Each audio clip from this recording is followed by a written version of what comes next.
ndray mba makasika ny finoana kosa indray dia nahazo afatra avy amin'Andriamanitra ho an'ny vahoaka malagasy Sœur Fabiola ilay vehivavy nilaza fa nitsangana tamin'ny maty. Araka ny filazany moa dia mila mibebaka isika eto Madagasikara indrindra ny firenena iray manontolo mihitsy ary misy ihany koa ny hetsika izay ho tanterahan'izy ireo ny alahady rojoana ho avy zao eny amin'ny cercle messe ny Fort du Chêne eny.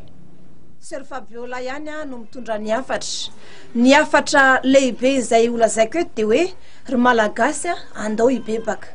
tamin'ny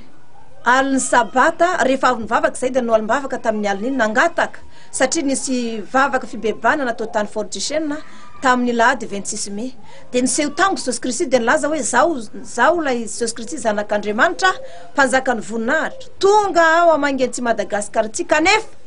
efa tonga eo anatrehan'ny raiko ny fitaraina ny vahoaka malagasy sy tsy tantsiro no ny fandasahany rabe loatra sy ny kolikoly sy ny alatra ary ny fijangajangana sy ireo mpamina ny sandoka ary ireo mpanompo sampy ihany koa noho izany dia tonga andrava ny ratsy rehetra ary maro ny vahoaka malagasy andalo ny fitsarana ary maro ihany koa ny olona ho faty ao anatin'izay satria hoisy loza tampoka ny amely azy. Ary ny fitsaran'Andriamanitra dia manomboka any amin'ny quartier ny fokotany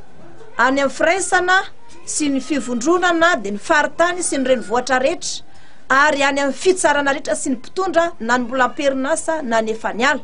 dia andalo ny fitsaran'Andriamanitra daholo atoato. I fitsaran'Andriamanitra io dia manomboka ny lahady ho avy zao afaran'izay dia hoisy ny loza tampoka amelony sy raray avy ka eto zany ry ava-malala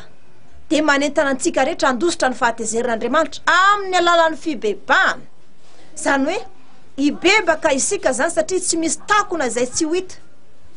ka noho izany na inona zavatra efa nataonao tany aloha ka mety natezitra an'Andriamanitra ny amin'ny kolikoly sy ny alatra sy ny reny fivoriana mpamina ny sandoka sy reny mpitondra fivavahana ary ireo olona mpisara tsy marina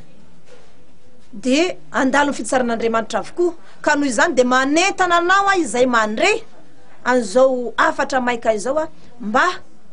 ho tonga amonjy ny vavaka fibebahana izay atao amin'ny lahady ho avy zao faharoa ny volana jona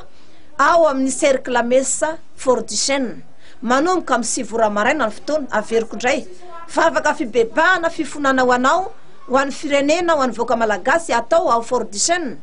amin'ny lahady ho avy zao faharoa ny volana jona manomboka amin'ny 7 ora maraina tongavy ianao andositra ny fahatezerin'Andriamanitra fa hoisy loza izay faran'izay mafy iseho eto Madagasikara manomboka amin'ny lahady ho avy zao ary maro ny ho faty raha tsy mibebaka ka entaniko manokana ianao zany izay mandre an'izao afatra zao mba ho tonga hibebaka ianao.